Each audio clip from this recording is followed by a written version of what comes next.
Hello friends, I am doctor Ashish Bansal. Welcome back to our channel. आज मैं इस video में डिस्कस करेंगे कि एम्ब्लायोपिया या लेजी आई जो बच्चों में देखा जाता है वो क्या होता है। इसके बारे में हम डिटेल में डिस्कस करेंगे कि एम्ब्लायोपिया किस एज ग्रुप में देखा जाता है, इसके क्या कारण होते हैं, इसको हम कैसे डिटेक्ट कर सकते हैं या डायग्नोस कर सकते हैं और इसका क्या ट्रीटमेंट आजकल लेटेस्ट अवेलेबल है, इसके बारे में हम सारा कुछ डिटेल में डिस्कस करेंगे। लेजी आई मतलब कि सुस्त आँख। कोई भी चीज़ सुस्त तब होती है जब उसका कोई काम कोई और चीज़ ले लेती है। तो वैसे ही लेज़ी आई या सुस्त आँख तब बनती है जबकि उसका जो काम है, जो अदर आई है, वो अडॉप्ट कर लेती है, वो टेक ओवर कर लेती है और एक आई जो होती है हमारी सुस्त हो जाती है। इसका सबसे बड़ी प्रॉब्लम क्या है कि लेज़ी आई तब डेवलप होती है बच्चों में जबकि दोनों आईज के अंदर असंतुलन होता है, एसिमेट्री होती है। और इसका जो मोस्ट कॉमन कारण है असंतुलन का वो ये होता है कि एक आंख में आइज़ का नंबर ज़्यादा होता है और एक आइज़ हमारी नॉर्मल होती है। या फिर दूसरा कारण हो सकता है कि एक आई में कोई टेढ़ापन है, महंगापन है, या फिर कुछ रेयर कारण हो सकते हैं कि एक आंख में कोई चोट लगी या कोई बीमारी के कारण जिसके कारण उसकी विजन पीछे से कम है। जब भी कोई ऐसे कारण होते हैं जिसके कारण कि असंतुलन होता है तो होता क्या है कि जो हमारा ब्रेन है उसको जो हमारी अच्छी आँख है उससे तो ब्राइट इमेज आती है और जो वीक आँख है उससे जो इमेज होती है वो डल जाती है, जिसके कारण धीरे धीरे जो डल आई वाली इमेज है ब्रेन उसको प्रोसेस करना, डेवलप करना, उससे इमेज लेना या सिग्नल लेना बंद कर देता है और उस आइज़ को सप्रेस कर देता है और सारा जो सिग्नल या सारा जो हमारा ब्रेन की जो पावर है वो दूसरी आई की तरफ ही डेवलप कर देता है। जिससे कि क्या होता है कि विद टाइम उस आइज़ को हमारी सिग्नल ही नहीं जाते ब्रेन की तरफ और सारे सिग्नल हमारी जो मास्टर आई, जो अच्छी वाली आई है, उसी को जाते हैं। अब बात करते हैं कि इसके कारण होता क्या है कि एक आई की विज़न तो अच्छी होती है और दूसरी आई की विज़न पीछे से ही ख़राब हो जाती है। बच्चों में ही ये बहुत कॉमनली होती है और इसका जो मेन सबसे बड़ी प्रॉब्लम ये है कि इस चीज़ का पता ही नहीं लगता, क्योंकि बच्चों को पता ही नहीं होता उनकी एक आई से सारा काम वो नॉर्मल की तरह कर रहे होते हैं। काफ़ी बार तो आप मानोगे नहीं कि हमारे पास पेशेंट 15 या 20 साल की उम्र में आता है और उसको सडनली पता चलता है कि उसकी एक आई विजन कम थी, क्योंकि उसने कभी भी एक आंख पे हाथ रख के देखा ही नहीं होता या कहीं पे उसका टेस्ट ही नहीं हुआ होता, तो उसको फील ही नहीं होता कि मेरी आइज़ में या किसी तरह की ऐसी मुझे बीमारी भी है। और बड़ा लेट ही डिटेक्ट होता है कि 15-20 ईयर्स में कि सडनली उसको पता चलता है कि मेरी एक आई की विजन नहीं आते और हम चेक करते तो पता चलता है कि आपको लेज़ी आई या एम्ब्लायोपिया है। और बच्चों को तो आप मान ही सकते हो कि वो ये कभी भी चीज़ को मेकआउट नहीं कर पाएंगे। तो अब हम बात करते हैं कि लेज़ी आई को हम डिटेक्ट कैसे कर सकते हैं।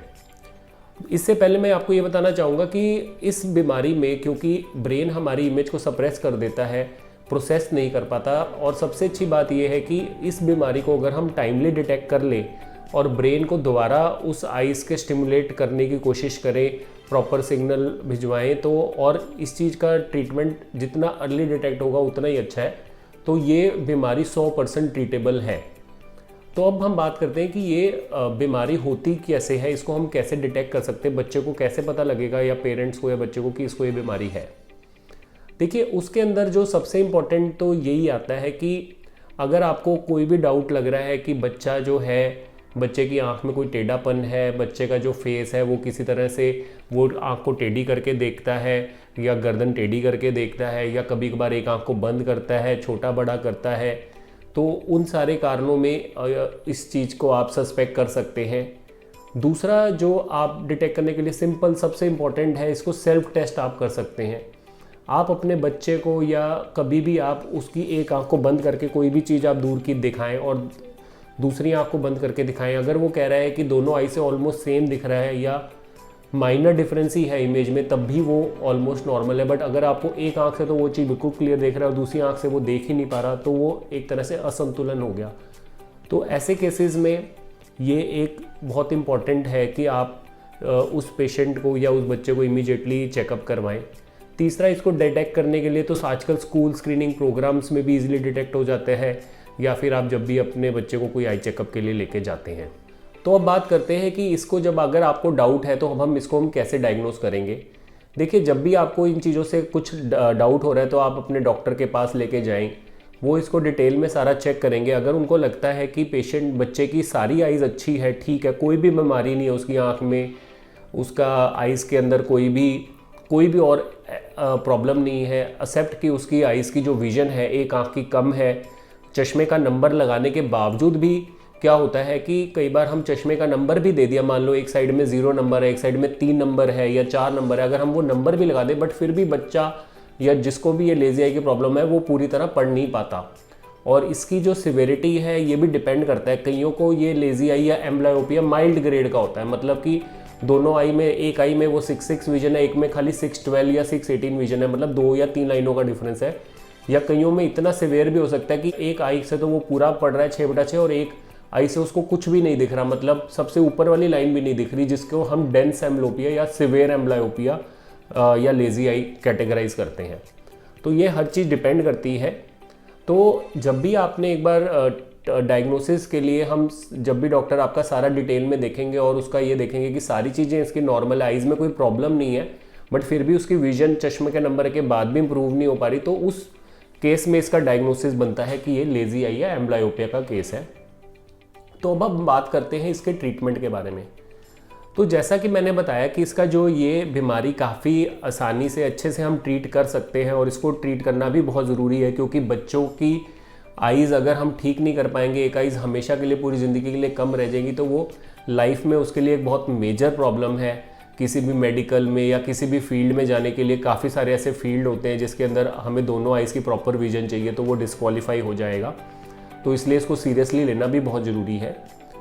अब हम बात करते हैं कि इसमें जो सबसे पहला हमारा ट्रीटमेंट यही शुरू होता है कि जो कारण से उसकी आइज़ में सिग्नल नहीं जा रहे, जैसे कि चश्मे, उसको एक तो सबसे पहले प्रॉपर चश्मे का नंबर चेक करके देना पड़ता है।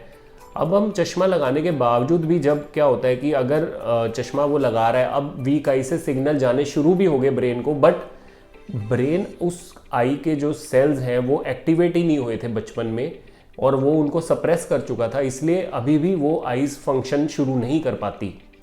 इसलिए इसके अंदर जो मेन रोल आ जाता है, जो सबसे गोल्ड स्टैंडर्ड ट्रीटमेंट है, वो है पैचिंग का। पैचिंग में होता क्या है कि हम जो उसकी नॉर्मल आई है उसको हम पैच से पट्टी लगा के उसको हम बंद कर देते हैं, ताकि ब्रेन को मजबूर होना पड़ता है कि वो उसी आइज से, जो वीक वाली आंख है, उसी से वो देखे जोर लगा के, और उसके सेल्स धीरे धीरे एक्टिवेट होने शुरू होते हैं। और इस वाले जो पैचिंग ट्रीटमेंट का रिजल्ट भी बहुत अच्छे हैं।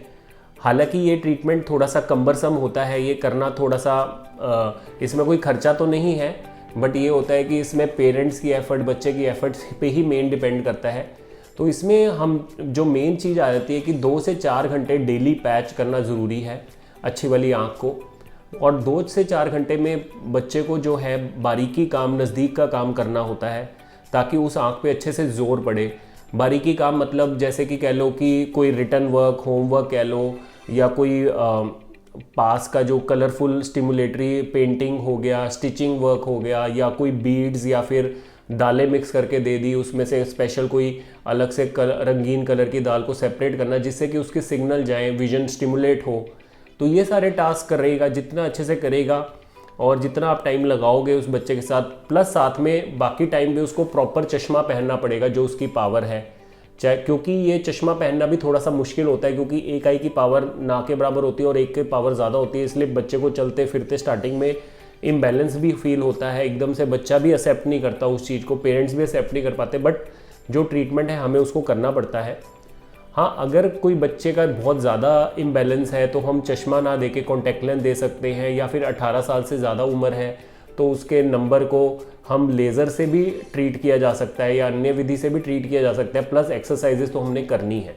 पैचिंग थेरेपी में होता क्या है कि हम जब अच्छी आँख को बंद कर देते हैं तो जो आइज़, जो मजबूरन ब्रेन को वीक आई वाली आँख से ही सिग्नल मिल रहा होता है, इसलिए वो ब्रेन उस सेल्स को दोबारा एक्टिवेट करना शुरू करता है।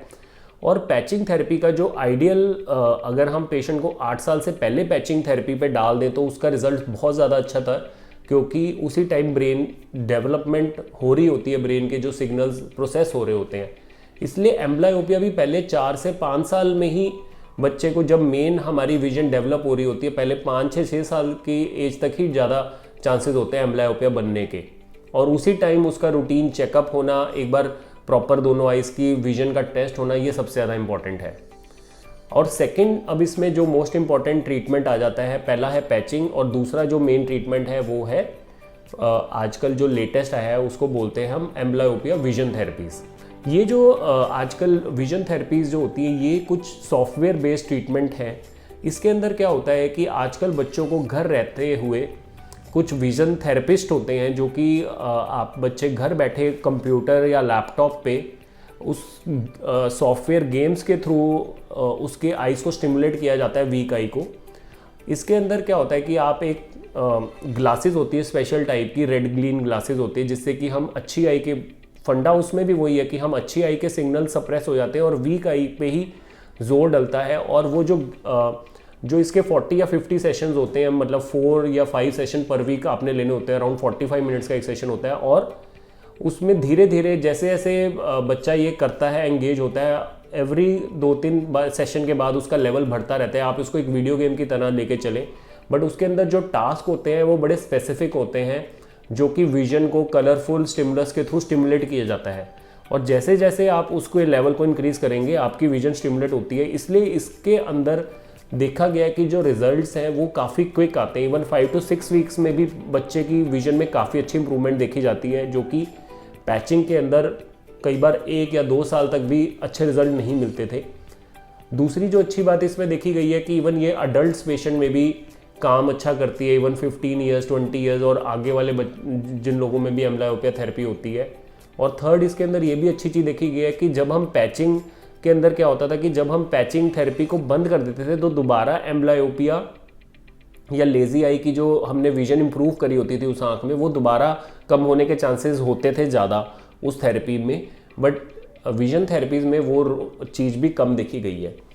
तो अब लास्ट में मैं ये कहना चाहूँगा कि मेरा पर्पस ये वीडियो से लोगों को अवेयर करना, पेरेंट्स को अवेयर करने का था कि आपको अपने बच्चे की जो एक बार आईज टेस्ट प्रॉपरली करवानी चाहिए, जो कि 3 इयर्स की एज पे तो मिनिमम होना ही चाहिए एक बार आई का विजिट, ताकि हम कोई भी ऐसा बच्चा ना हो जो कि जिसको एम्ब्लायोपिया हो, हम उसको टाइमली अगर डिटेक्ट कर लें तो वहीं की वहीं हम उसका ट्रीट करके उसको डेवलप करने से ही रोक सकते हैं एम्ब्लायोपिया को। बट अगर आगे भी आपके बच्चे को अगर ये बीमारी का पता आपको लग गया है कि उसको ये बीमारी है,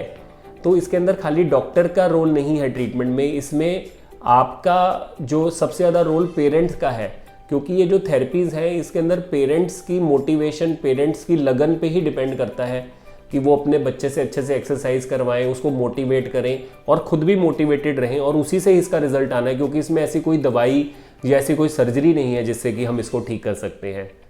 इसके अलावा भी आपके इस प्रॉब्लम के बारे में कोई भी आपके डाउट्स होंगे तो आप हमें लिख सकते हैं। धन्यवाद।